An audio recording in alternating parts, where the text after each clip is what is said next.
లేని యధవలు ఉన్నారు ఇక్కడ. వీళ్ళు మాట్లాడుతున్నారా?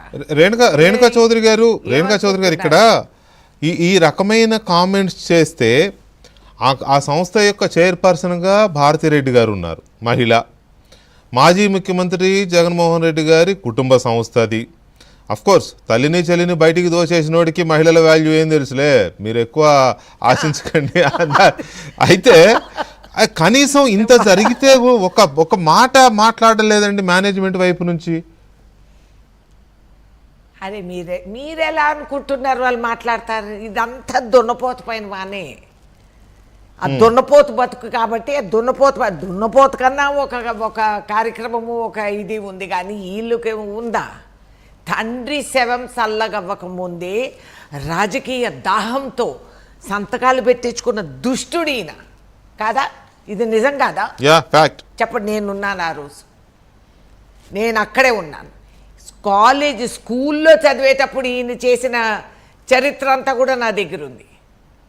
ఇట్లాంటోళ్ళకి ప్రజలంత అమాయకులు కాకపోతే ఓటేసి గెలిపించి రాష్ట్ర ముఖ్యమంత్రిగా పెట్టినందుకు ఆ పాపానికి వాళ్ళందరూ అనుభవిస్తున్నారు. రాష్ట్రాన్ని నాశనం చేసి సర్వనాశనం చేసి అప్పులు పాలు చేసి అబద్ధాలు చెప్పి సోమారిపోతులుగా తయారు చేసి అక్కడ వీడు మాట్లాడుతున్నాడు. సొంతంకేమో ఆవురు అని చెప్పి అందరి దగ్గర డబ్బులు వసూళ్ళు చేసుకొని ఎలక్షన్లు అప్పుడు పేర్లు చెప్పి స్వాధీనాలు టికెట్ల కోసం తోకాలు కట్టి చేసిన మోసగాళ్ళు. జగన్మోహన్ రెడ్డి ఏం మాట్లాడతాడండి?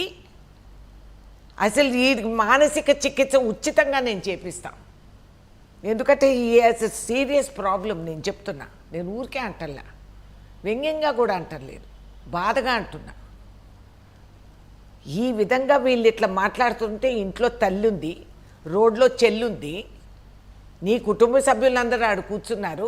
వాళ్ళు ఎవడో అమాయకుడు ఒక్క మాట అన్నందుకు తీసుకెళ్ళి నెత్తిన బట్టేసేసి పెద్ద టెర్రరిస్ట్గా చూపించి అరెస్ట్ చేసేసారు. అబ్బా, అంత పౌరుషం అక్కడ నీకు వచ్చేటప్పటికి నీకు చివుక్కుమంటుంది. మిగతా మహిళల గురించి మాట్లాడేటప్పుడు నేను ఒక్కటి చెప్తున్నాను.